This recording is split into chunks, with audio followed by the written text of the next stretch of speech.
제발, 제발 문 좀 열어주세요. 빗물에 흠뻑 젖은 채로 저는 낯선 저택 앞에서 초인종을 누르고 또 눌렀습니다. 손에는 찢어질 듯 움켜진 안내문 한 장과 겨우 4살배기 딸아이의 떨리는 손이 있었습니다. 뒤를 돌아볼 수가 없었습니다. 그가 따라올까봐, 이번엔 정말 우리를 놓치지 않을까봐 너무 무서웠습니다. 이런 상황이 벌어진 데에는 아주 충격적인 이유가 있었습니다. 그런데 이 이야기를 듣고 계신 여러분은 지금 어디에 계신가요? 몇 살이시고 무엇을 하면서 이 이야기를 듣고 계신지 댓글로 꼭 남겨주세요. 여러분의 이야기가 궁금합니다. 그날은 6월의 마지막 날이었습니다. 장마가 시작되던 때였죠. 빗소리가 세상의 모든 소리를 집어삼킬 만큼 거셌습니다. 저는 그 빗소리에 감사했습니다. 제 비명소리를, 딸아이의 울음소리를 덮어주는 유일한 것이었으니까요.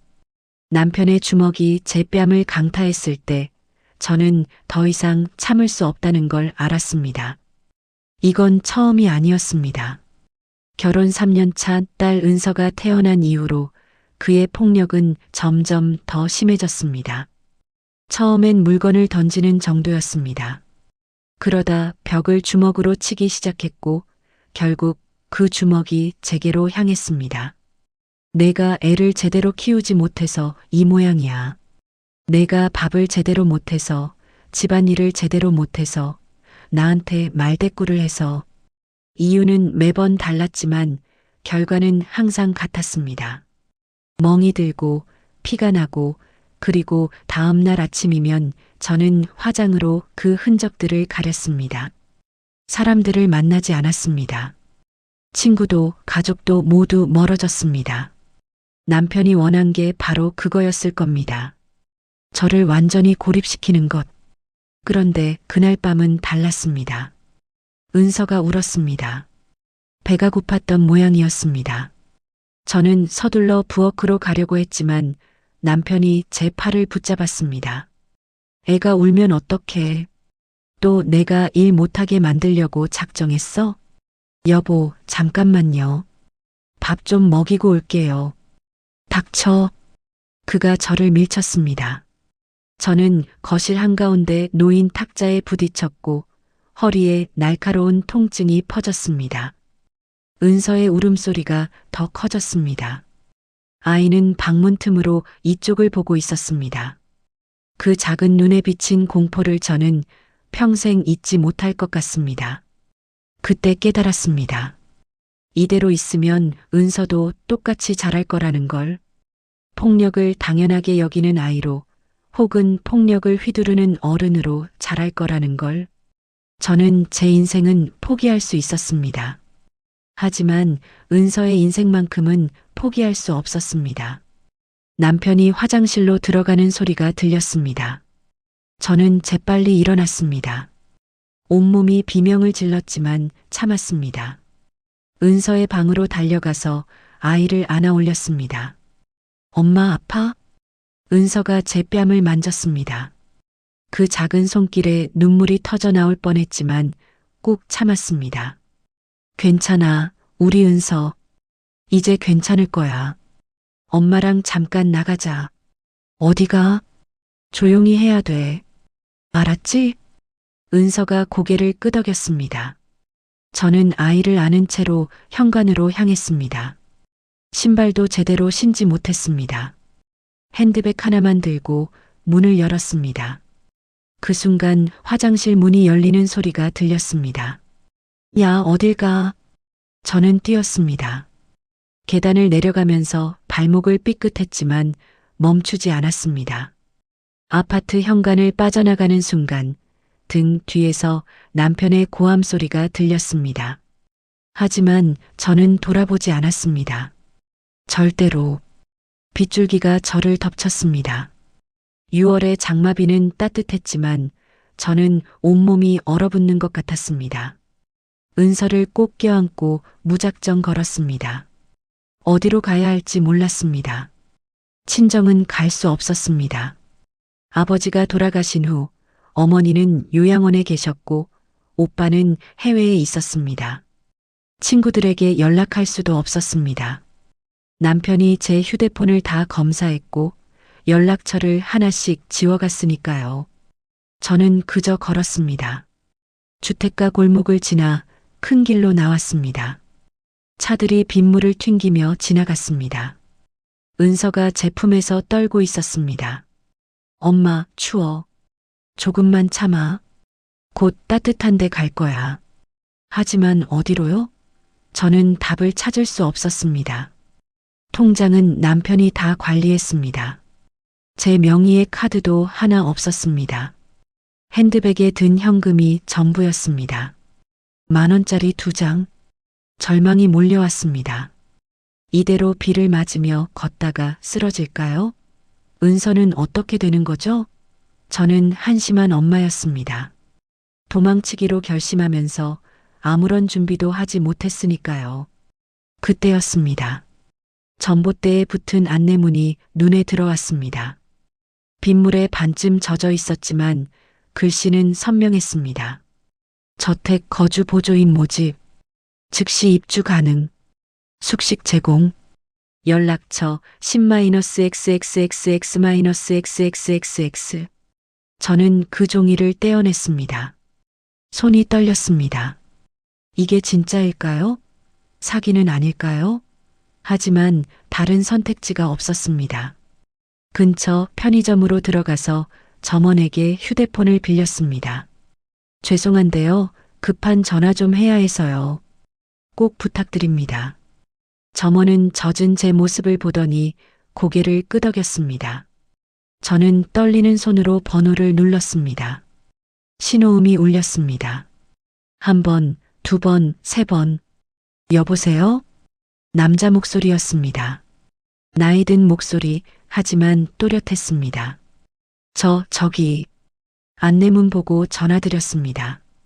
거주 보조인 자리가 아직 있나요? 지금 당장 올 수 있습니까?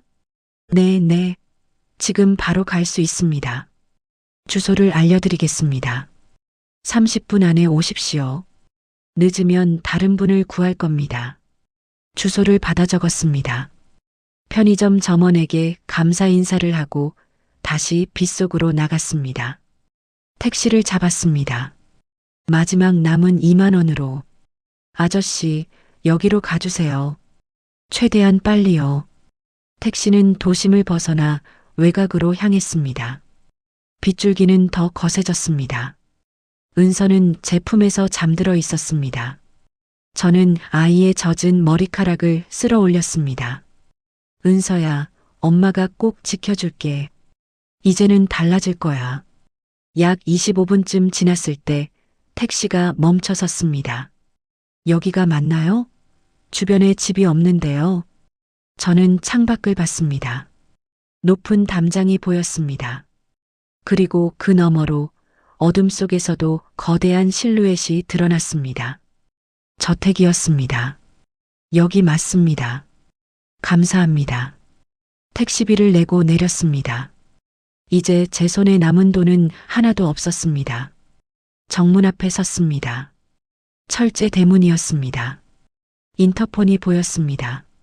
저는 버튼을 눌렀습니다. 왔습니까? 아까 그 목소리였습니다. 네, 도착했습니다. 들어오십시오. 철컥 하는 소리와 함께 대문이 열렸습니다. 저는 은서를 꼭 안고 안으로 들어갔습니다. 자갈길이 이어졌고 양쪽으로 정원수들이 늘어서 있었습니다. 빗속에서도 저택의 규모가 느껴졌습니다. 엄청나게 컸습니다. 현관 앞에 도착했을 때 불이 켜졌습니다. 그리고 문이 열렸습니다. 안에서 한 남자가 나왔습니다.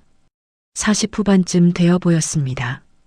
정장을 입고 있었고 표정은 무표정했습니다. 한설인 씨? 네, 맞습니다. 집사 민기태입니다.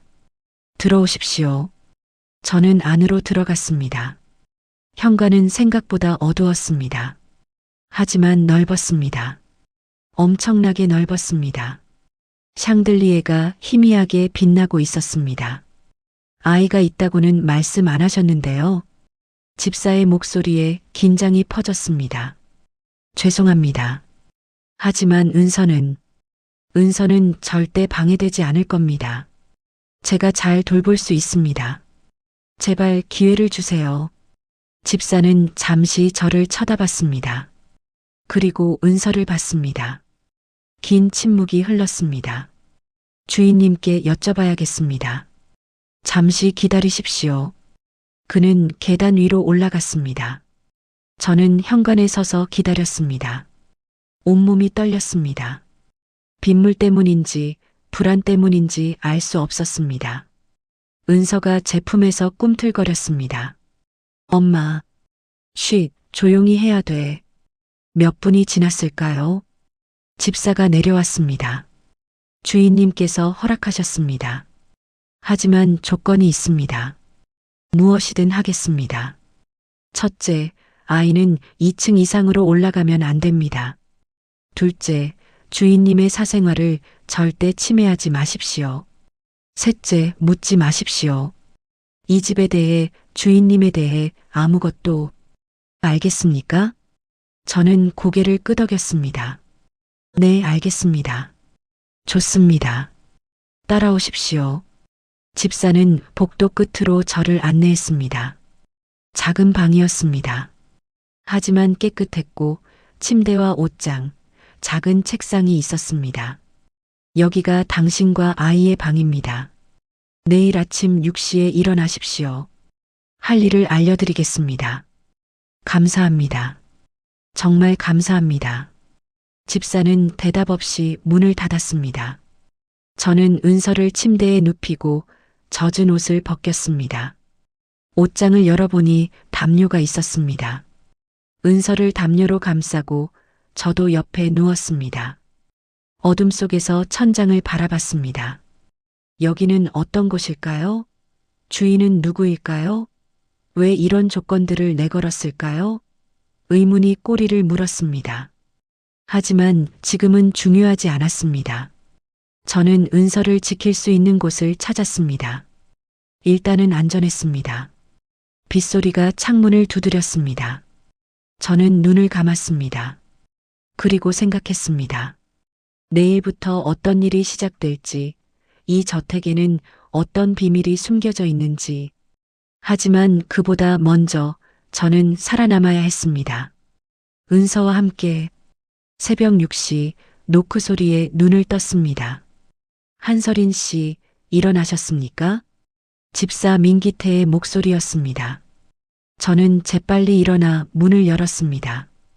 은서는 아직 잠들어 있었습니다. 네, 일어났습니다. 30분 후 주방으로 오십시오. 오늘 할 일을 설명하겠습니다. 집사는 그 말만 남기고 사라졌습니다. 저는 서둘러 세면을 하고 은서를 깨웠습니다. 아이는 눈을 비비며 일어났습니다. 엄마, 여기 어디야? 우리가 이제 살 곳이야. 조용히 해야 돼, 알았지? 은서가 고개를 끄덕였습니다. 저는 아이에게 어제 입었던 옷을 다시 입혔습니다. 다른 옷이 없었으니까요. 그리고 손을 잡고 복도로 나왔습니다. 저택은 낮에 보니 더 거대했습니다. 복도는 길었고 벽에는 오래된 그림들이 걸려 있었습니다. 창문으로 들어오는 아침 햇살마저 차갑게 느껴졌습니다. 이상했습니다. 분명 여름인데 이 집안은 왜 이렇게 냉기가 도는 걸까요? 주방을 찾아 헤매다가 복도 끝에서 집사를 만났습니다. 이쪽입니다. 주방은 1층 깊숙한 곳에 있었습니다. 넓었습니다. 식당처럼 넓었습니다. 하지만 사용한 흔적은 별로 없어 보였습니다. 조리대는 깨끗했고 냉장고는 텅 비어 있었습니다. 오늘부터 당신의 일은 이렇습니다. 아침 7시 주인님의 식사를 준비합니다. 점심 12시, 저녁 7시도 마찬가지입니다. 청소는 격일로 합니다. 단 2층은 절대 올라가지 마십시오. 주인님은 어떤 분이신가요? 집사의 표정이 굳어졌습니다. 묻지 말라고 했습니다. 죄송합니다. 주인님께서는 2층 서재에 계십니다. 식사는 제가 가져다 드립니다. 당신은 음식만 준비하면 됩니다. 주인님의 입맛은 까다롭습니다. 간은 약하게, 기름기는 최소한으로, 색은 자극적이지 않게. 알겠습니까? 저는 고개를 끄덕였습니다. 집사가 냉장고를 열었습니다. 그제야 보였습니다. 안쪽에 신선한 재료들이 가득했습니다. 첫 식사는 7시까지. 이제 1시간 남았습니다. 집사가 나가자 저는 재료들을 꺼내기 시작했습니다. 은서는 구석 의자에 앉아 저를 바라봤습니다. 아이는 배가 고팠을 텐데 꾹 참고 있었습니다.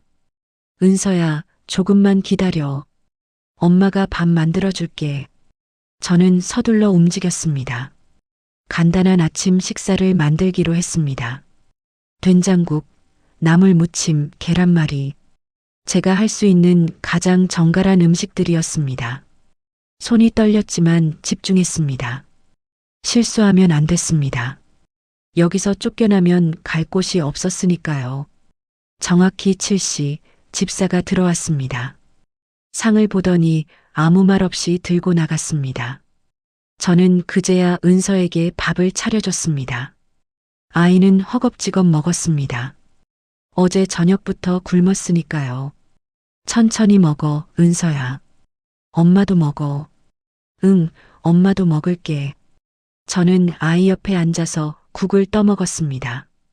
따뜻했습니다. 오랜만에 느끼는 온기였습니다. 그때 주방 문이 열렸습니다.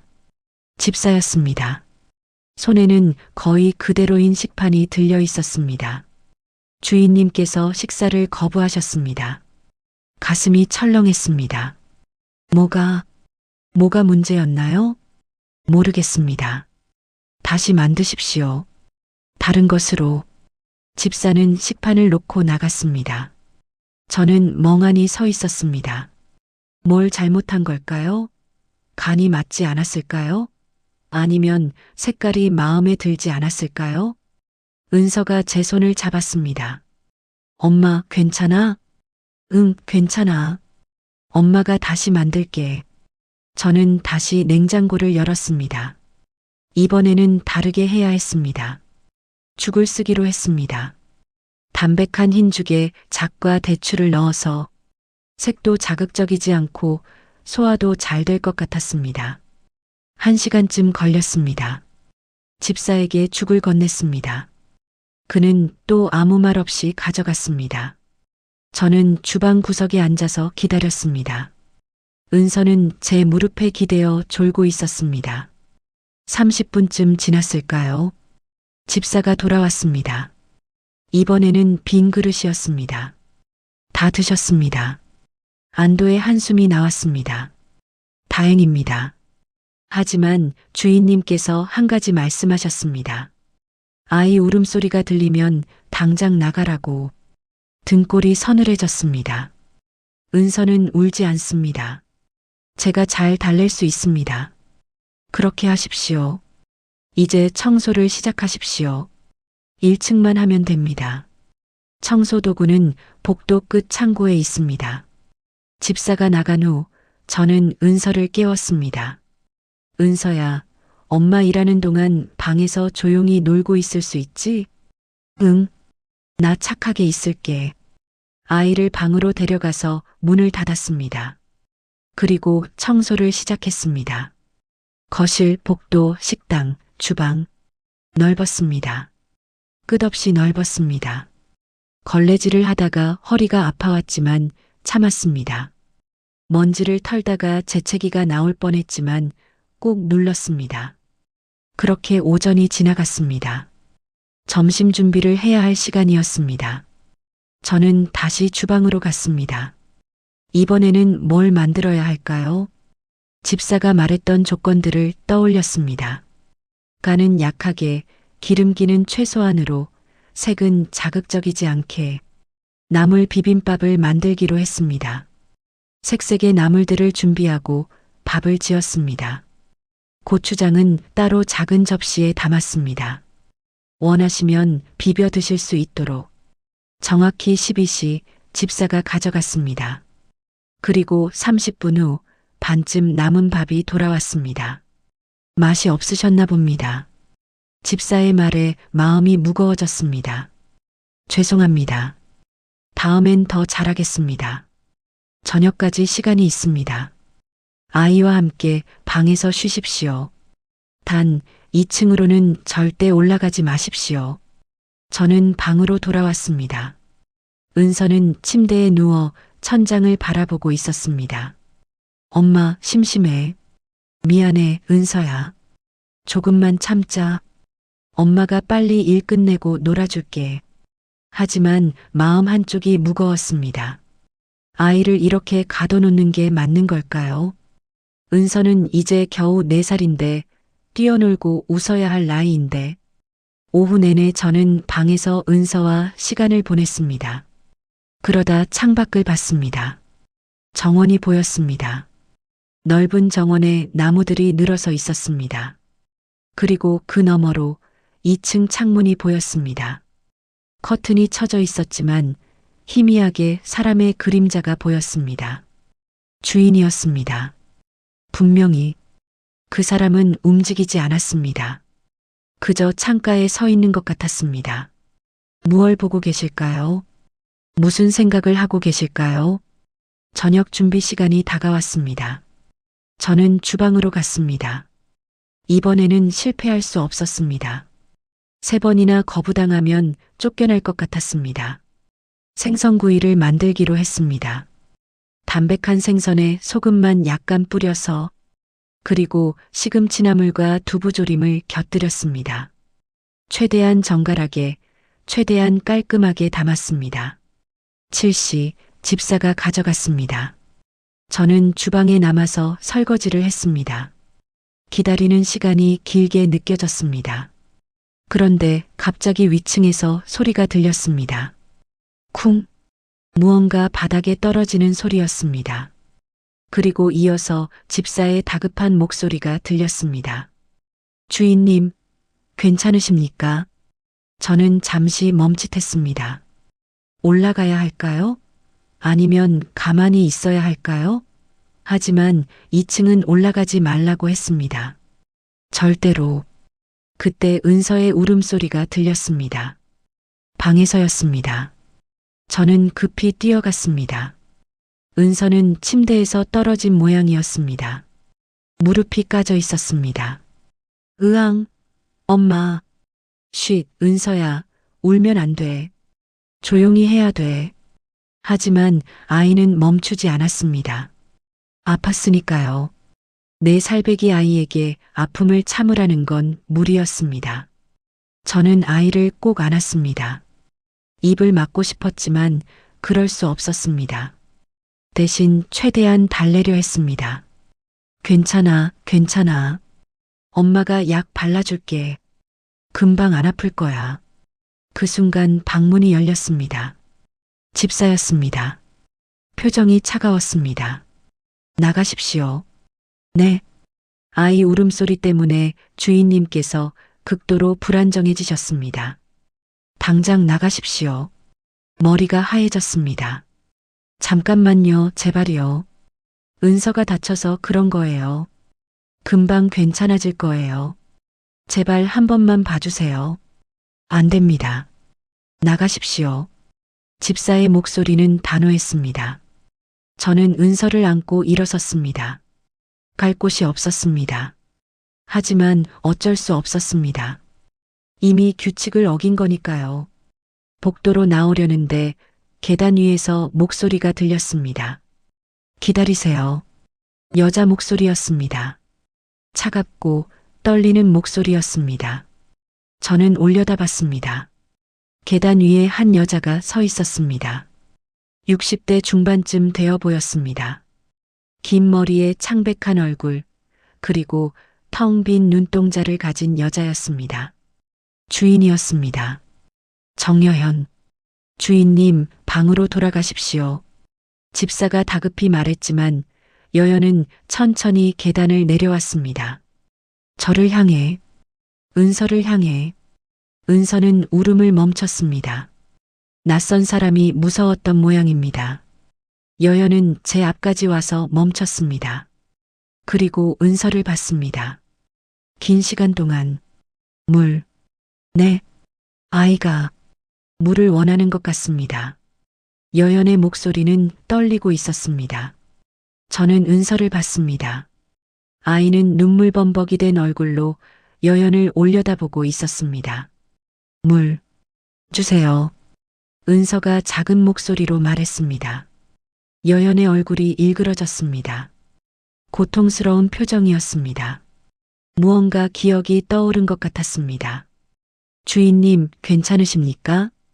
집사가 물었지만 여연은 대답하지 않았습니다. 그저 저를 봤습니다. 오늘은 괜찮습니다. 하지만 다시는 아이가 울지 않도록 하십시오. 그 말을 남기고 여연은 계단을 올라갔습니다. 느리고 무거운 걸음이었습니다. 마치 세상의 모든 무게를 짊어진 사람처럼. 집사가 한숨을 쉬었습니다. 운이 좋았습니다. 방으로 돌아가십시오. 저는 은서를 안고 방으로 돌아왔습니다. 문을 닫고 아이의 무릎에 약을 발랐습니다. 손이 떨렸습니다. 방금 무슨 일이 있었던 걸까요? 왜 여연은 은서를 보고 그런 표정을 지은 걸까요? 밤이 깊어갔습니다. 은서는 제 품에서 잠들었습니다. 저는 잠이 오지 않았습니다. 어둠 속에서 천장을 바라봤습니다. 이 집에는 무언가 있었습니다. 비밀이, 아픔이. 다음 날 아침 저는 다시 주방에 섰습니다. 이번에는 실패할 수 없었습니다. 김치찌개를 끓이기로 했습니다.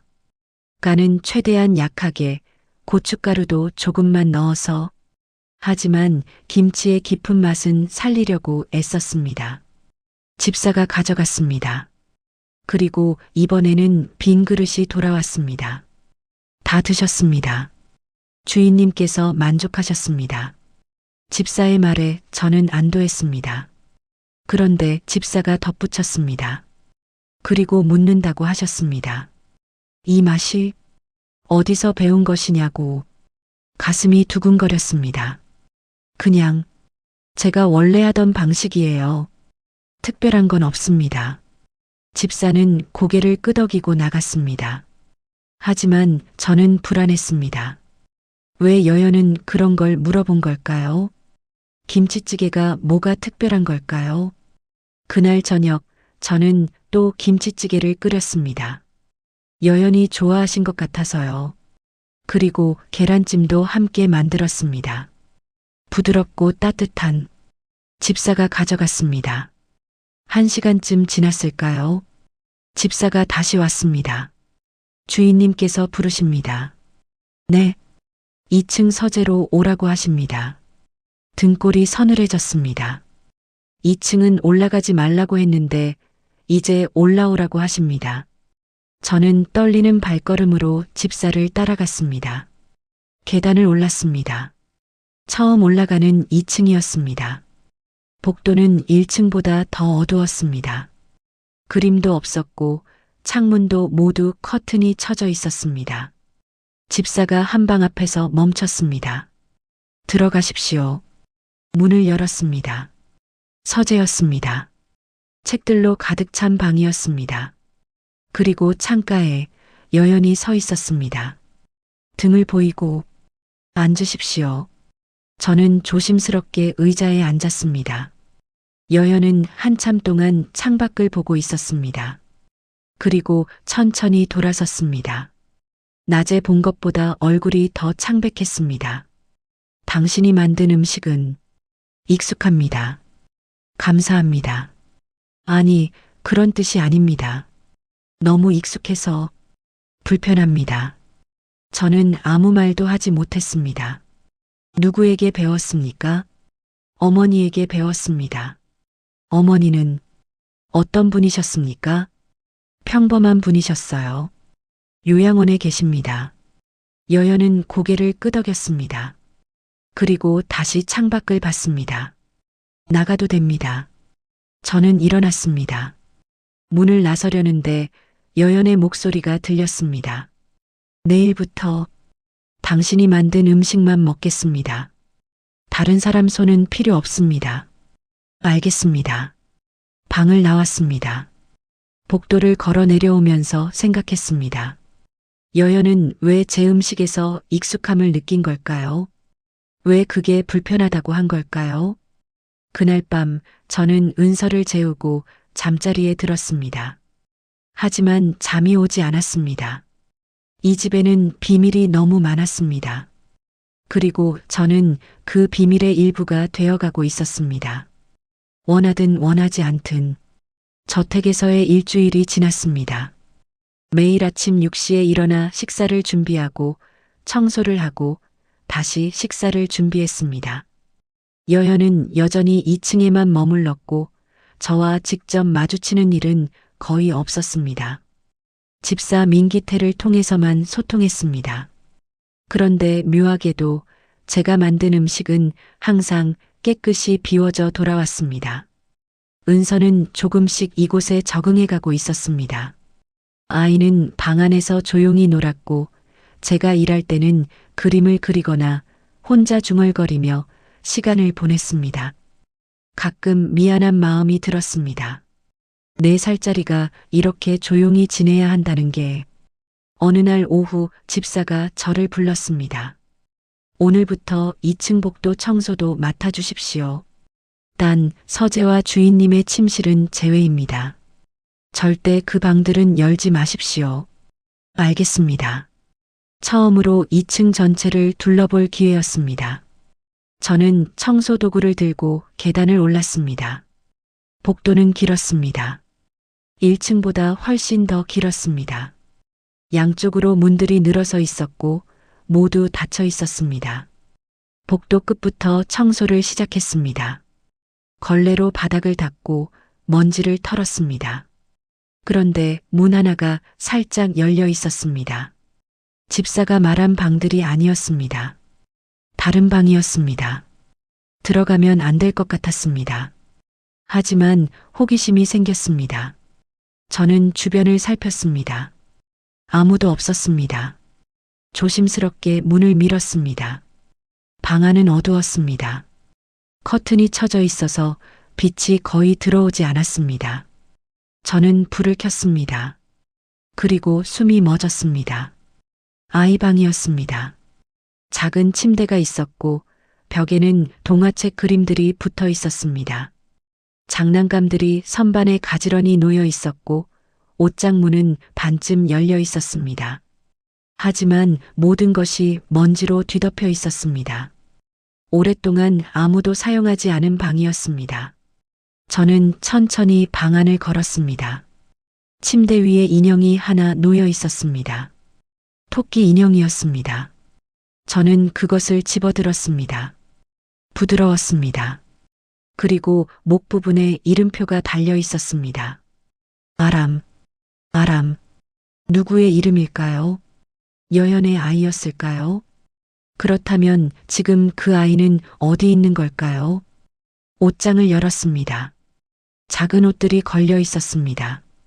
3살에서 4살쯤 아이가 입을 법한 크기였습니다. 은서와 비슷한 나이. 저는 옷 하나를 꺼냈습니다. 하얀 원피스였습니다. 깨끗했습니다.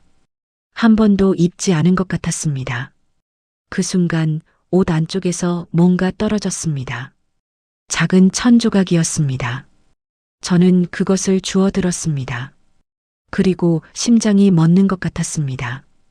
파란색 체크무늬였습니다. 이 무늬, 저는 이것을 본 적이 있었습니다. 어릴 때, 아주 어릴 때, 어머니가 저에게 만들어주신 이불에 똑같은 무늬가 있었습니다. 시장에서 산 천으로 만든 이불. 저는 그 이불을 초등학교 들어갈 때까지 덮고 잤었습니다. 왜 이게 여기 있는 걸까요? 왜 똑같은 무늬의 천이 이 저택에, 이 아이 방에 있는 걸까요? 손이 떨렸습니다. 천 조각을 주머니에 넣었습니다.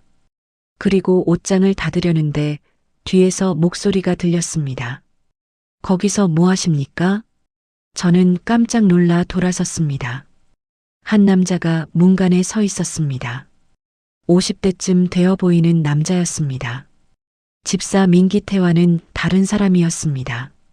작업복을 입고 있었고 손에는 공구 가방을 들고 있었습니다. 죄송합니다. 청소를 하다가 문이 열려 있어서요. 이 방은 청소 구역이 아닙니다. 나가십시오. 남자의 목소리는 낮고 차갑했습니다. 저는 서둘러 방을 나왔습니다. 복도로 나오면서 뒤를 돌아봤습니다.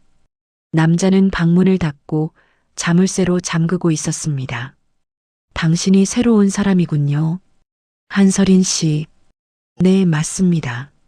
그런데 당신은 관리인 문기선입니다. 이 저택의 시설을 관리하고 있습니다. 문기선. 집사 말고 또 다른 사람이 있었다는 걸 이제야 알았습니다. 아까 그 방은 누구 방인가요? 문기선의 눈빛이 날카로워졌습니다. 묻지 말라는 규칙을 모르십니까? 죄송합니다. 앞으로 그 방에는 절대 들어가지 마십시오. 알겠습니까? 네, 알겠습니다.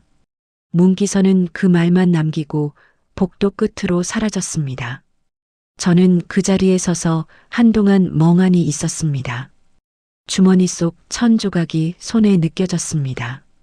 청소를 마치고 1층으로 내려왔습니다. 주방에서 저녁 준비를 시작했습니다. 하지만 집중이 되지 않았습니다. 자꾸 그 방이 떠올랐습니다. 아람이라는 이름이, 그 체크무늬 천조각이. 은서를 데리러 방에 갔습니다. 아이는 바닥에 앉아 종이에 뭔가를 그리고 있었습니다. 은서야, 뭐 그려? 집이야. 우리 집. 종이를 봤습니다. 네모난 집 하나와 2개의 사람이 그려져 있었습니다. 큰 사람과 작은 사람. 저와 은서였습니다. 예쁘다, 우리 은서. 엄마, 아빠는 안 그려도 돼? 가슴이 철렁했습니다. 아빠는 우리랑 안 사니까 안 그려도 돼. 왜 안 살아? 그냥. 아빠는 다른 데 사는 게 좋대. 은서는 더 묻지 않았습니다. 아이는 다시 그림을 그리기 시작했습니다. 이번에는 꽃을 그렸습니다. 노란 꽃. 저녁을 준비하고 집사에게 건넸습니다. 그리고 은서와 함께 밥을 먹었습니다. 밤이 깊어갔습니다. 은서를 재우고 저는 침대에 누웠습니다. 하지만 잠이 오지 않았습니다. 천조각을 꺼내서 봤습니다. 어둠 속에서도 파란 무늬가 보였습니다. 이게 우연일까요? 단순히 흔한 무늬여서 여기저기 있는 걸까요? 아니면 다음 날 아침 저는 평소보다 일찍 일어났습니다. 5시였습니다. 아직 해가 뜨지 않았습니다. 저는 조용히 방을 나왔습니다. 복도를 걸었습니다. 그리고 계단을 올랐습니다. 2층 복도는 더 어두웠습니다. 저는 어제 그 방으로 향했습니다. 문은 잠겨 있었습니다. 하지만 자세히 보니 자물쇠가 오래된 것이었습니다. 저는 머리핀을 꺼냈습니다. 그리고 자물쇠를 건드렸습니다. 찰칵 열렸습니다. 저는 문을 밀고 들어갔습니다. 방 안은 여전히 어두웠습니다. 불을 켰습니다. 어제와 똑같았습니다. 먼지 쌓인 장난감들, 작은 침대, 그리고 옷장. 저는 옷장을 다시 열었습니다. 이번에는 더 깊숙이 살펴봤습니다. 옷들 사이로 손을 넣었습니다. 그리고 뭔가 만져졌습니다. 딱딱한 것. 상자였습니다. 작은 나무 상자. 저는 그것을 꺼냈습니다. 먼지를 털고 뚜껑을 열었습니다. 안에는 사진들이 있었습니다. 첫 번째 사진. 여연이었습니다. 하지만 지금보다 훨씬 젊었고 웃고 있었습니다. 그리고 품에 아이를 안고 있었습니다. 작은 여자아이. 아람이었을 것입니다. 두 번째 사진. 여현과 아람, 그리고 한 남자. 남자는 환하게 웃고 있었습니다. 가족 사진이었습니다. 세 번째 사진. 아람 혼자 있는 사진이었습니다. 4살쯤 되어 보였습니다. 토끼 인형을 안고 웃고 있었습니다. 침대 위에 앉아서. 그런데 그 다음 사진에서 손이 멈췄습니다. 병원 사진이었습니다. 아람이 병원 침대에 누워 있었습니다. 얼굴이 창백했고 눈은 감겨 있었습니다. 여연이 아이 곁에 앉아 손을 잡고 있었습니다. 사진 가장자리에 날짜가 적혀 있었습니다. 2023년 8월 15일. 마지막 사진. 작은 무덤 앞에 선 여연이었습니다. 혼자였습니다. 얼굴은 보이지 않았습니다. 등만 보였습니다. 축 늘어진 어깨, 바닥에 떨어진 손. 저는 상자를 덮었습니다. 손이 떨렸습니다. 아람은 죽었습니다. 그것도 2년 전에. 여연은 아이를 잃었습니다. 그래서 이렇게 된 거였습니다. 그래서 아이 울음소리를 견디지 못하는 거였습니다. 상자를 다시 옷장에 넣으려는데 뒤에서 소리가 들렸습니다. 또 여기 왔군요. 등골이 서늘해졌습니다. 천천히 돌아섰습니다. 문기선이 서 있었습니다. 어제와 똑같은 자리에. 어떻게? 당신이 어제 이 방에 들어온 걸 봤습니다. 뭔가 가져간 것도 알고 있습니다. 주머니 속 1000조각이 느껴졌습니다. 그리고 오늘 아침 일찍 일어나서 다시 여기 올 줄 알았습니다. 그래서 기다렸습니다. 저는 그냥 호기심이었습니까? 아니면 다른 이유가 있습니까? 문기선이 한 걸음 다가왔습니다. 저는 뒤로 물러섰습니다. 당신이 누군지 모르겠지만 이 집의 비밀을 캐내려고 하지 마십시오. 그건 당신에게도 당신 아이에게도 좋지 않습니다. 협박하시는 건가요? 경고입니다. 이 집에는 만져서는 안 되는 것들이 있습니다. 알아서는 안 되는 것들이 있습니다. 문기선은 제 옆을 지나 옷장으로 갔습니다. 상자를 꺼내서 확인했습니다. 그리고 다시 넣었습니다. 나가십시오. 그리고 다시는 여기 오지 마십시오. 다음엔 주인님께 보고하겠습니다. 저는 아무 말도 하지 못하고 방을 나왔습니다. 복도를 걸어 내려오면서 뒤를 돌아봤습니다. 문기선은 문간에 서서 저를 지켜보고 있었습니다. 차갑고 날카로운 시선으로. 1층으로 내려와 방으로 들어갔습니다. 은서는 아직 자고 있었습니다.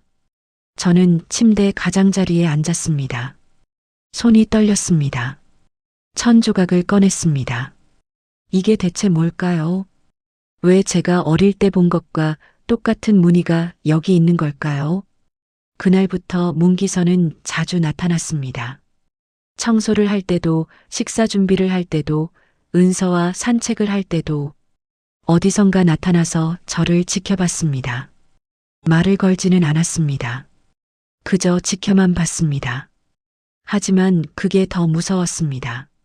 어느 날 오후 정원을 걷고 있을 때였습니다. 은서가 꽃을 보고 있었고 저는 벤치에 앉아 있었습니다. 그때 문기선이 나타났습니다. 날씨가 좋군요. 저는 대답하지 않았습니다. 아이가 건강해 보입니다. 네, 몇 살인가요? 왜 그걸 물으시죠? 궁금해서요. 주인님의 아이도 그 나이에. 문기선은 말을 멈췄습니다. 저를 봤습니다. 조심하십시오, 한설인 씨. 이 집에서는 모든 것이 감시되고 있습니다. 당신의 행동도, 당신의 말도, 심지어 당신의 생각까지도. 제 생각까지요? 얼굴을 보면 압니다. 당신이 뭘 생각하는지. 문기선은 그 말을 남기고 사라졌습니다. 저는 은서를 불렀습니다. 은서야, 들어가자. 아직 더 놀고 싶은데. 안 돼. 지금 들어가야 해. 저는 아이 손을 잡고 저택으로 돌아왔습니다. 복도를 걸으면서 느꼈습니다. 시선을. 어디선가 누군가 저를 보고 있었습니다. 2층에서, 창문 너머에서. 여연이었을까요? 아니면 문기선이었을까요? 그날 밤 저는 은서를 재우고 침대에 누웠습니다. 하지만 잠들 수 없었습니다. 자꾸 문기선의 말이 떠올랐습니다. 이 집에서는 모든 것이 감시되고 있습니다. 정말 그럴까요? 제가 하는 모든 것을 누군가 보고 있을까요? 방 안을 둘러봤습니다. 어둠 속에서 뭔가 보이는 것 같았습니다. 모서리에, 천장에. 하지만 다시 보면 아무것도 없었습니다. 다음 날 아침 평소처럼 주방으로 갔습니다. 식사를 준비하려는데 냉장고 안이 이상했습니다. 어제 분명히 있던 재료들이 자리가 바뀌어 있었습니다. 누군가 만진 흔적이었습니다. 서랍을 열었습니다. 칼들도 순서가 바뀌어 있었습니다.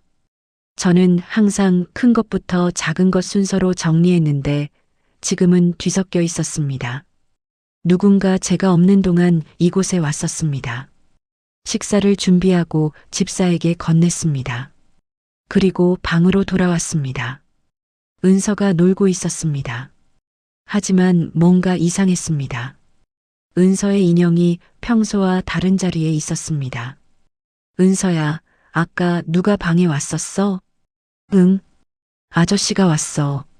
아저씨? 어떤 아저씨? 무서운 아저씨. 여기저기 보고 갔어. 문기선이었습니다. 제가 없는 동안 방에 들어왔던 겁니다. 왜? 무엇을 찾으려고? 저는 은서를 꼭 안았습니다. 은서야, 앞으로 아무도 방에 들어오면 안 돼. 문을 잠그고 있어야 해. 알았지? 응, 알았어. 하지만 불안했습니다. 문기선은 열쇠를 가지고 있을 겁니다. 이 집의 모든 방 열쇠를. 그렇다면 제가 어떻게 은서를 지킬 수 있을까요? 그날 저녁 저는 결심했습니다. 이 집에서 나가야 한다고. 돈을 모아서 다른 곳을 찾아야 한다고. 하지만 어떻게? 저는 월급조차 아직 받지 못했습니다. 집사에게 물어볼까 하다가 그만뒀습니다. 괜히 의심만 살 것 같았습니다. 밤이 깊었습니다. 은서는 잠들었고 저는 창가에 앉아 밖을 봤습니다. 정원이 달빛에 비쳐 보였습니다. 그리고 그곳에 누군가 서 있었습니다. 문기선이었습니다. 저를 올려다보고 있었습니다. 어둠 속에서도 그의 시선이 느껴졌습니다. 저는 커튼을 쳤습니다. 그리고 침대에 누웠습니다. 온몸이 떨렸습니다. 이 집은 감옥이었습니다. 나갈 수 없는, 감시당하는, 비밀로 가득한 감옥. 주머니에서 1000조각을 꺼냈습니다. 파란 체크무늬. 이것이 모든 것의 시작이었습니다. 이것이 저를 이 집의 비밀 속으로 끌어들인 것이었습니다.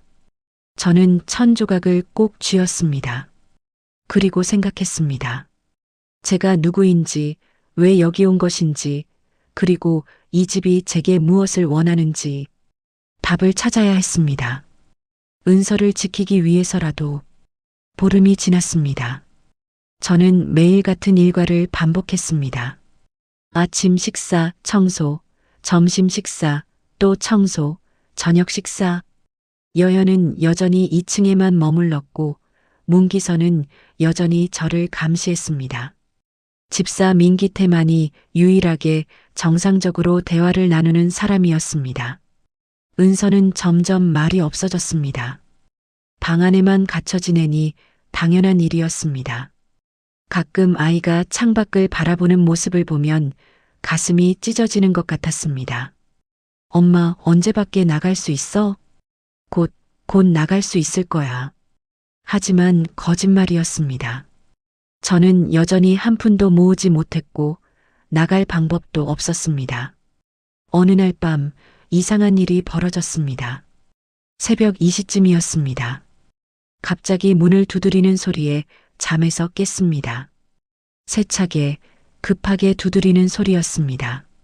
한서린 씨, 당장 나오십시오. 집사의 목소리였습니다. 하지만 평소와 달랐습니다. 다급했고 화가 나 있었습니다. 저는 황급히 일어나 문을 열었습니다. 무슨 일이? 따라오십시오. 지금 당장. 집사의 얼굴이 굳어 있었습니다. 저는 은서를 깨우지 않으려고 조심스럽게 문을 닫고 따라갔습니다. 2층으로 올라갔습니다. 복도 끝 한방 앞에서 멈췄습니다. 들어가십시오. 문을 열었습니다. 보관실이었습니다. 선반들이 늘어서 있고 각종 물건들이 정리되어 있었습니다. 아니, 정리되어 있었어야 했습니다. 하지만 지금은 난장판이었습니다. 선반이 뒤집혀 있었고 물건들이 바닥에 널려 있었습니다. 이게 무슨... 설명해 보십시오. 뒤에서 목소리가 들렸습니다. 문기선이었습니다. 저는 모릅니다. 제가 한 게 아니에요. 그럼 누가 했습니까? 이 집에는 당신과 집사 그리고 저 세 사람밖에 출입할 수 없습니다. 주인님께서는 2층 서재에만 계십니다. 정말 아닙니다. 저는 여기 온 적도 없어요. 문기선이 한 걸음 다가왔습니다. 당신 방을 조사했습니다. 그리고 이걸 발견했습니다. 손에 무언가를 들고 있었습니다. 작은 상자였습니다. 은색 상자. 저는 그것을 본 적이 없었습니다. 이게 뭔데요? 주인님의 물건입니다. 돌아가신 따님의 장신구가 들어있던 상자입니다. 당신 침대 밑에서 나왔습니다. 머리가 하얘졌습니다. 그럴 리가 없어요. 저는 그걸 본 적도 없습니다. 거짓말 마십시오. 집사가 끼어들었습니다. 한서린 씨, 솔직히 말하십시오. 왜 이런 짓을 했습니까? 정말 아닙니다. 누군가 저를 모함하는 겁니다. 누가 당신을 모함합니까? 무슨 이유로? 대답할 수 없었습니다. 하지만 알고 있었습니다. 문기선이었습니다. 분명히 그가 꾸민 일이었습니다. 저를 이 집에서 쫓아내기 위해 주인님께 보고해야겠습니다. 집사가 몸을 돌렸습니다. 저는 그의 팔을 붙잡았습니다. 제발 기다려주세요. 제가 증명할게요. 제가 하지 않았다는 걸 어떻게 증명하시겠습니까? 저는 그때였습니다. 아래층에서 소리가 들렸습니다. 누군가 문을 두드리는 소리였습니다. 아니, 문을 발로 차는 소리였습니다. 쿵, 쿵, 쿵. 서린아, 나 알지? 문 열어. 당장 열어. 온몸이 얼어붙었습니다. 그 목소리, 잊을 수 없는 목소리, 남편이었습니다. 김도혁. 집사가 1층으로 내려갔습니다. 저는 그 뒤를 따랐습니다. 현관문 너머로 도혁의 목소리가 들렸습니다. 서린이가 여기 있는 거 다 안다. 문 안 열면 경찰 부른다. 집사가 문을 열었습니다. 도혁이 비틀거리며 들어왔습니다. 술에 취해 있었습니다. 얼굴이 벌겋고 눈이 충혈되어 있었습니다. 서린아, 거기 있었네. 나 찾느라 얼마나 고생했는지 알아? 어떻게 여기를. 누가 알려줬지. 착한 사람이 알려줬어. 내가 여기 숨어 있다고. 제 시선이 문기선에게로 갔습니다. 그는 복도 구석에 서서 무표정하게 이쪽을 보고 있었습니다. 그가 했습니다. 도혁을 여기로 부른 사람은 문기선이었습니다. 집에 가자, 서린아. 은서도 데리고. 싫어요. 저는 안 가요. 뭐? 도혁의 표정이 일그러졌습니다. 저는 그 표정을 알았습니다. 폭력 직전의 얼굴. 당신은 제 남편이 아니에요. 이혼할 거예요. 이혼? 내가? 너 같은 게 어떻게 혼자 살아?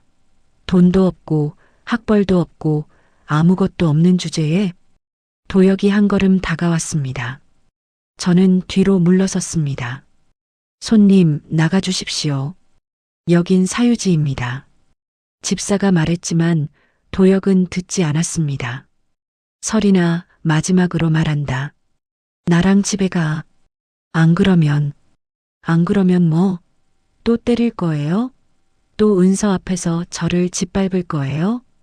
인연이 도혁이 손을 들어 올렸습니다. 저는 눈을 감았습니다. 하지만 충격은 오지 않았습니다. 눈을 떠보니 집사가 도혁의 팔을 붙잡고 있었습니다. 당장 나가십시오. 경찰을 부르겠습니다. 이거 나. 도혁이 몸부림쳤습니다.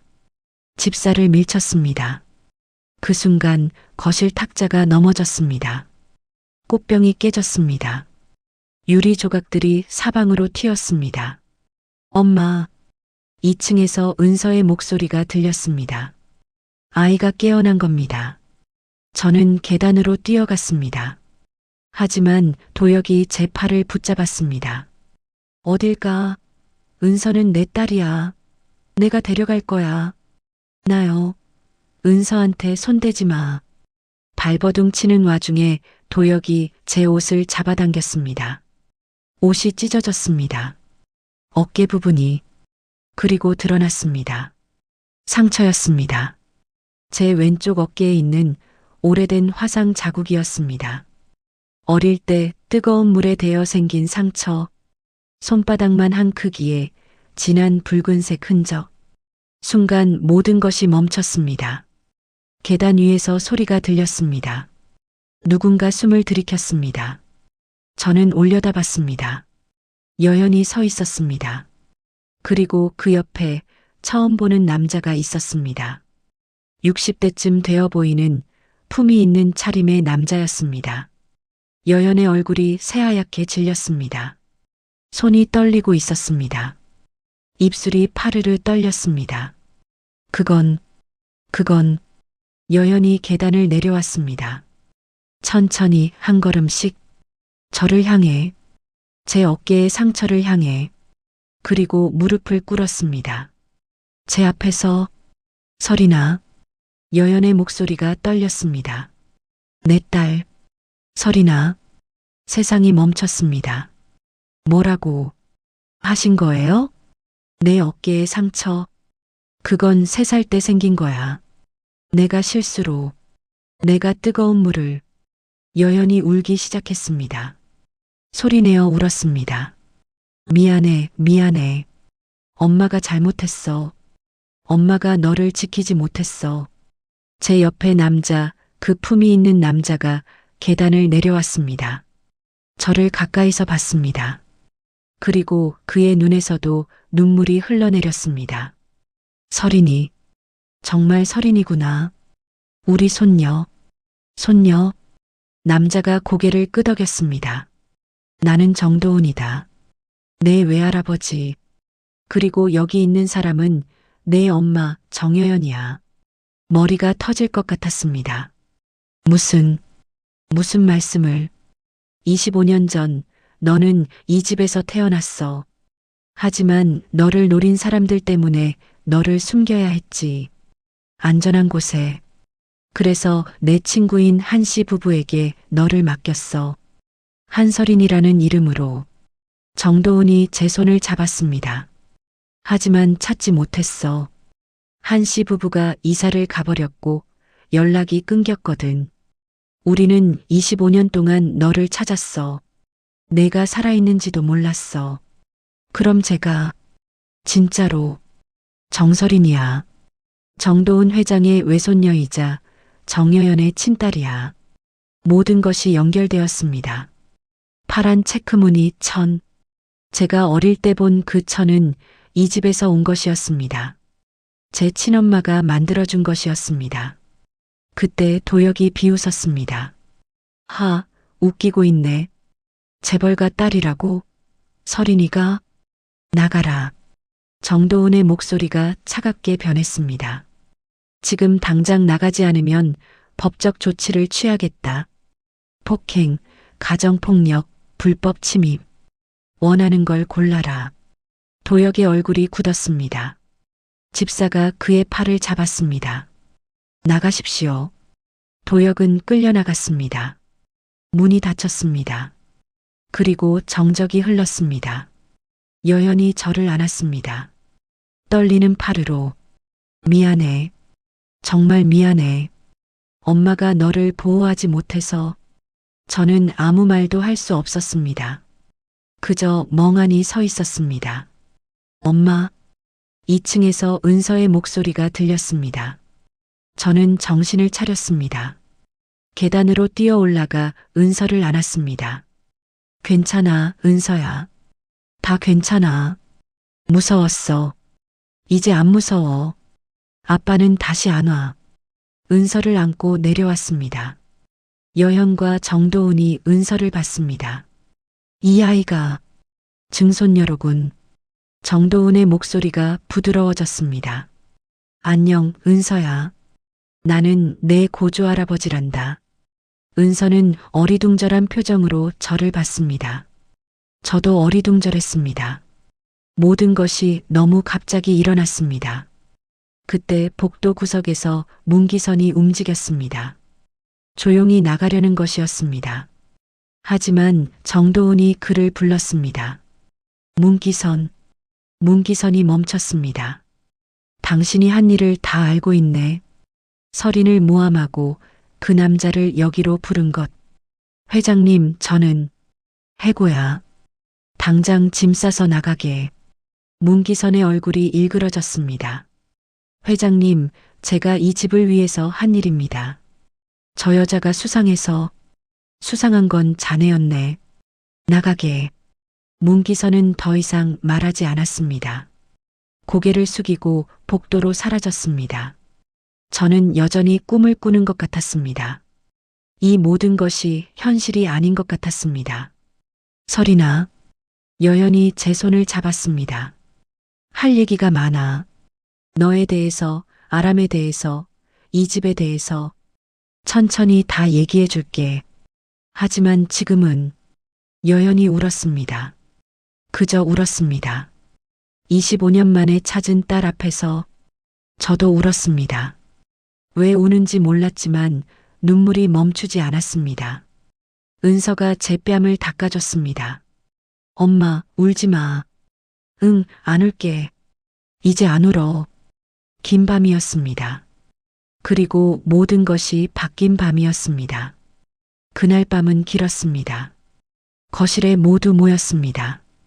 여현, 정도훈, 집사 민기태, 그리고 저와 은서.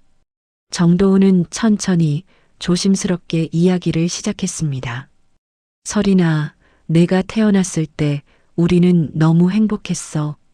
여현이가 늦둥이로 낳은 딸이었거든. 하지만 정도훈의 목소리가 떨렸습니다. 우리 집안에는 복잡한 사정이 있었어. 재산 다툼, 권력 다툼. 내 삼촌, 여연이의 오빠는 회사 경영권을 놓고 나와 싸웠지. 그리고 너를 이용하려 했어.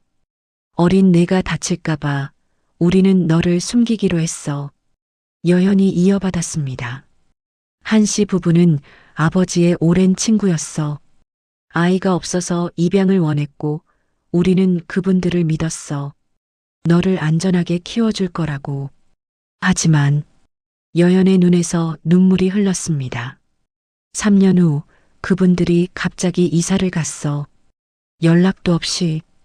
우리가 찾으려 했지만 흔적을 남기지 않았어. 마치 사라진 것처럼.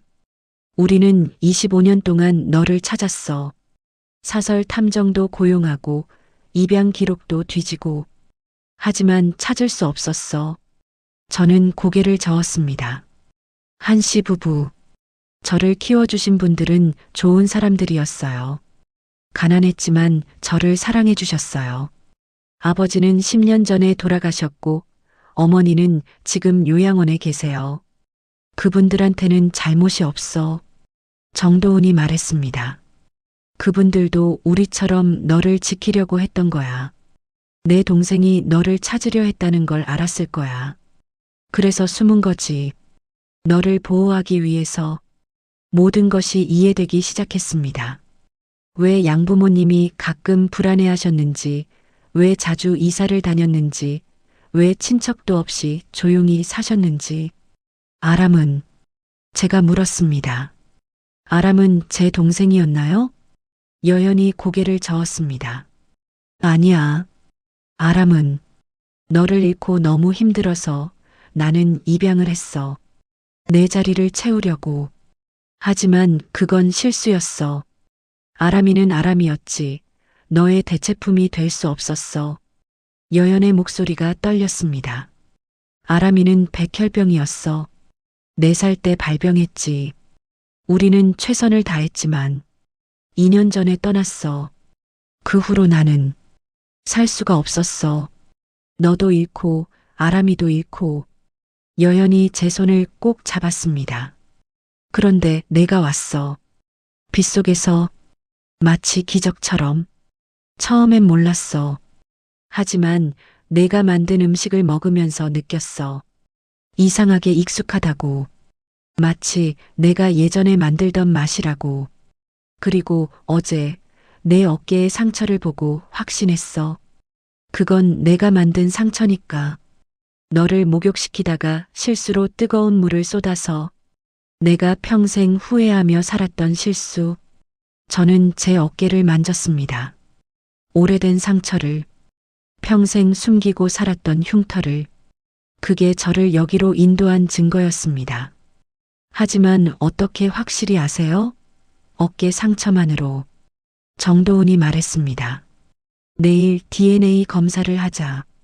그러면 확실해질 거야. 하지만 나는 이미 알아. 내가 우리 손녀라는 걸. 내 눈을 보면 알 수 있어. 여연이를 닮았거든. 그날 밤 저는 은서와 함께 새로운 방으로 옮겼습니다. 2층의 넓은 방이었습니다. 깨끗한 침대, 따뜻한 조명, 그리고 창밖으로 보이는 정원. 은서는 침대에 누워 천장을 봤습니다. 엄마, 우리 이제 여기 살아? 응, 그런 것 같아. 좋아. 여기 좋아. 은서가 웃었습니다. 오랜만에 보는 환한 웃음이었습니다. 다음 날 아침 병원에서 DNA 검사를 받았습니다. 결과는 일주일 후에 나온다고 했습니다. 하지만 정도훈은 이미 변호사를 불러 여러 가지 절차를 시작했습니다. 김도혁에 대한 고소장을 작성하자. 가정폭력, 협박, 불법 침입. 전부 다. 그리고 문기선도. 그 사람이 한 일들을 조사해야 해. 변호사는 고개를 끄덕이며 메모했습니다. 그날 오후 경찰이 왔습니다. 도혁에 대한 진술을 받기 위해서였습니다. 저는 모든 것을 말했습니다. 3년 동안의 폭력을, 은서 앞에서 당했던 모욕을, 그날 밤 저택에서 벌어진 일을. 충분한 증거가 있습니다. 구속영장을 신청하겠습니다. 경찰이 말했습니다. 저는 안도의 한숨을 쉬었습니다. 문기선에 대한 조사도 시작되었습니다. 그가 보관실을 어지럽히고 제 방에 물건을 숨긴 것, 도혁에게 이곳 주소를 알려준 것, 모두 저택의 CCTV에 기록되어 있었습니다. 재산 범죄 미수, 무고, 공갈. 이것도 고소하겠습니다. 정도훈은 단호했습니다. 일주일 후 DNA 검사 결과가 나왔습니다. 99.99% 일치합니다. 정설인 양은 정여연 씨의 친딸이 맞습니다. 의사의 말에 여연이 무너졌습니다. 저를 안고 울었습니다. 정도훈도 우리를 안았습니다. 세 사람은 한참 동안 그렇게 있었습니다. 이제 집으로 가자. 우리 집으로. 하지만 저는 망설였습니다. 은서는 어떻게 되는 건가요? 은서도 우리 가족이지. 정도훈이 웃었습니다. 내 딸이니까 우리 증손녀야. 당연히 함께 살아야지. 그날부터 모든 것이 달라졌습니다. 법적으로 제 이름이 바뀌었습니다. 한설인에서 정설인으로. 호적도 정리되었습니다. 저는 정도훈의 외손녀로 정여연의 딸로 등록되었습니다. 도혁은 구속되었습니다. 재판에서 징역 3년을 선고받았습니다. 그리고 이혼도 성립되었습니다. 은서의 단독 양육권은 제게 왔습니다. 문기선도 처벌받았습니다. 집행유예를 받았지만 다시는 이곳에 발을 들릴 수 없게 되었습니다. 저택은 조금씩 변하기 시작했습니다. 여연은 2층에서 내려왔습니다. 거실에서, 정원에서, 주방에서 저와 시간을 보내기 시작했습니다. 처음에는 어색했습니다. 25년 동안 떨어져 있었으니까요. 하지만 조금씩 천천히 가까워졌습니다. 설이나, 이거 내가 좋아하던 거야. 어릴 때 여연이 인형을 하나 꺼내 보여줬습니다. 오래된 곰 인형이었습니다. 간직하고 있었어. 너를 찾을 거라 믿었거든. 저는 인형을 안았습니다. 부드러웠습니다. 오래되었지만 깨끗했습니다. 여연이 얼마나 정성스럽게 보관했는지 느껴졌습니다. 은서는 여연을 할머니라고 부르기 시작했습니다. 정도우는 고조할아버지였지만 은서는 그냥 할아버지라고 불렀습니다. 정도우는 그게 더 좋다고 웃었습니다. 우리 은서, 오늘은 뭐하고 놀까? 그림 그려요. 은서는 이제 자유롭게 뛰어놀았습니다. 정원에서, 거실에서 온 집안을 돌아다니며 웃음소리가 집안을 가득 채웠습니다. 오랫동안 침묵으로 가득했던 이 집의 생기가 돌아왔습니다.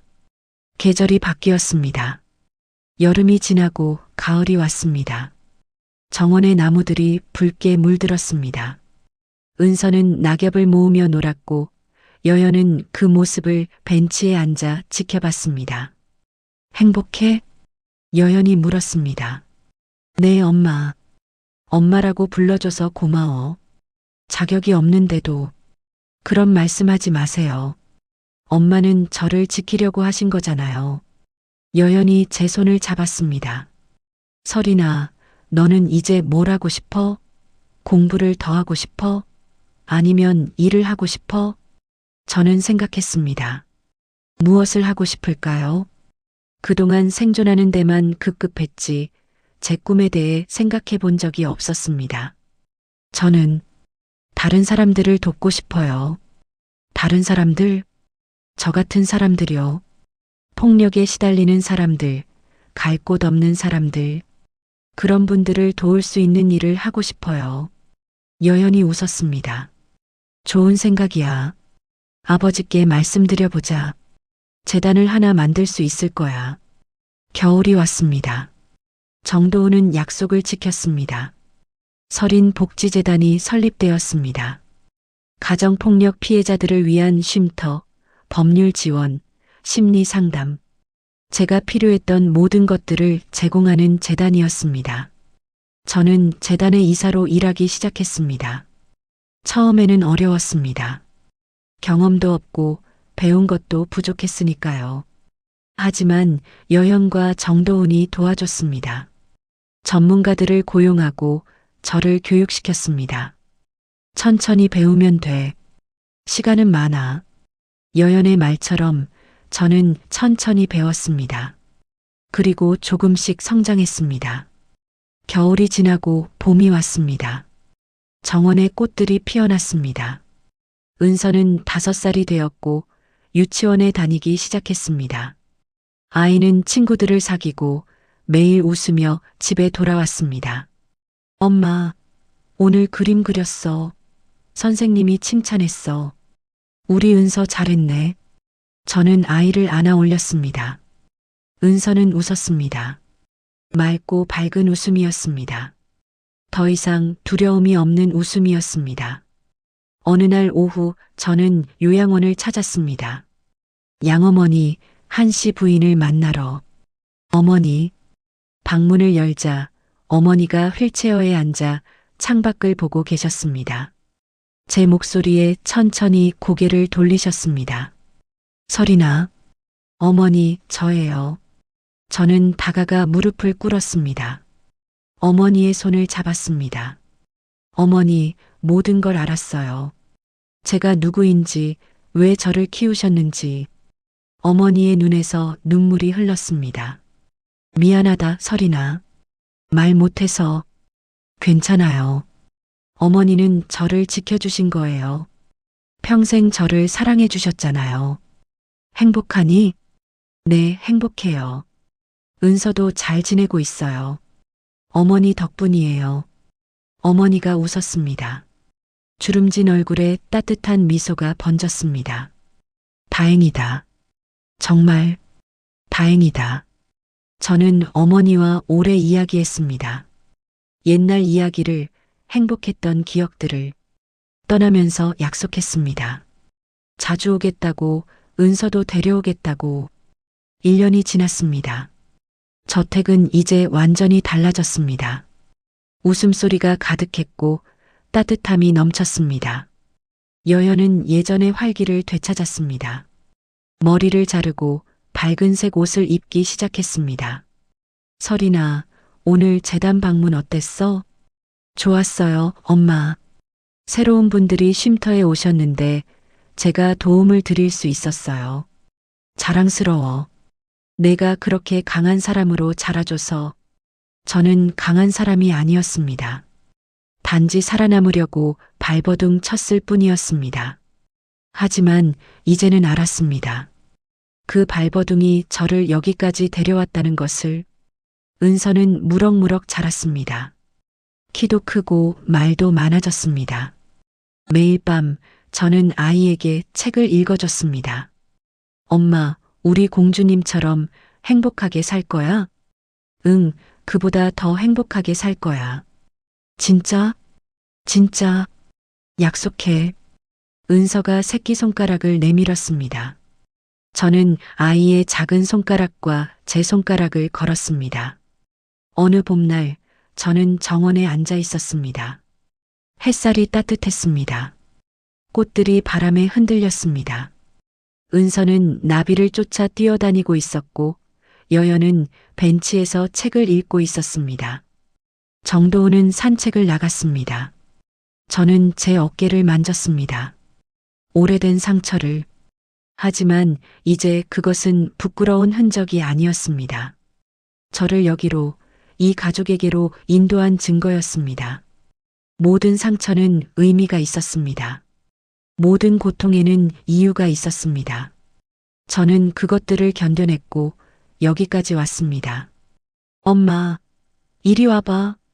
은서가 불렀습니다. 저는 일어나서 아이에게로 걸어갔습니다. 은서는 작은 손에 꽃 한 송이를 들고 있었습니다. 이거 엄마 줄 거야. 고마워, 우리 은서. 저는 꽃을 받아들었습니다. 노란 꽃이었습니다. 봄 햇살처럼 밝은. 빗속에서 도망쳤던 그날 밤이 떠올랐습니다. 찢어진 안내문을 들고 모든 것을 걸고 이 집으로 향했던 그날. 그때 저는 몰랐습니다. 제가 사실은 집으로 돌아가고 있었다는 것을. 여연이 다가왔습니다. 제 어깨에 손을 올렸습니다. 괜찮아? 네, 엄마. 괜찮아요. 정말 괜찮아요. 다행이다. 이제 우리 다시는 떨어지지 말자. 네, 절대로. 우리는 함께 정원을 걸었습니다. 은서가 앞장서서 뛰어갔고 여현과 저는 손을 잡고 천천히 따라갔습니다. 따뜻한 봄바람이 불었습니다. 꽃향기가 코끝을 간지렸습니다. 이곳에서 저는 죽을 뻔했지만 살아났습니다. 잃어버렸지만 다시 찾았습니다. 무너졌지만 다시 일어섰습니다. 그리고 이제 저는 행복했습니다. 진짜로 완전히 행복했습니다. 밤이 되었습니다. 은서를 재우고 저는 창가에 섰습니다. 밤하늘에 별들이 빛나고 있었습니다. 정원은 고요했고 저택은 평화로웠습니다. 휴대폰이 울렸습니다. 재단에서 온 메시지였습니다. 이사님, 오늘 새로운 분이 쉼터에 오셨습니다. 아이와 함께요. 많이 놀라고 두려워하셨는데 이사님 이야기를 들려드렸더니 조금 안정을 찾으셨습니다. 저는 답장을 보냈습니다. 내일 아침에 방문하겠습니다. 잘 보살펴 주세요. 메시지를 보내고 저는 다시 창밖을 봤습니다. 어딘가에 저처럼 두려워하는 누군가가 있을 것입니다. 도망치고 싶지만 갈 곳이 없는 누군가가. 하지만 이제 그들에게는 선택지가 있었습니다. 저희 재단이 있었으니까요. 여연이 방문을 두드렸습니다. 설이나, 아직 안 자? 네, 엄마. 들어오세요. 여연이 들어와서 제 옆에 섰습니다. 함께 밤하늘을 봤습니다. 생각이 많구나. 조금요. 좋은 생각이에요. 다행이다. 여연이 제 손을 잡았습니다. 설이나, 엄마는 매일 꿈을 꿔. 내가 어렸을 때로 돌아가는 꿈. 그때 놓친 시간들을 되찾는 꿈. 엄마. 하지만 깨어나면 알아. 지금이 더 소중하다는 것을. 지금 이 순간 내가 여기 있다는 것이. 저도 여연의 손을 꼭 잡았습니다. 저도요, 엄마. 저도 매일 감사해요. 여기 있을 수 있어서. 우리는 한참 동안 그렇게 서 있었습니다. 엄마와 딸로. 25년 만에 다시 만난 모녀로. 계절은 또 바뀔 것입니다. 봄이 지나면 여름이 오고, 여름이 지나면 가을이 올 것입니다. 하지만 우리는 함께일 것입니다. 영원히. 그날 밤 저는 깊이 잠들었습니다. 악몽 없이, 두려움 없이, 은서의 고른 숨소리를 들으며 저는 편안히 눈을 감았습니다. 빗속에서 시작된 이야기는 햇살 속에서 끝이 났습니다. 아니, 끝이 아니었습니다. 시작이었습니다. 새로운 삶의, 진짜 행복의, 그리고 희망의 시작이었습니다.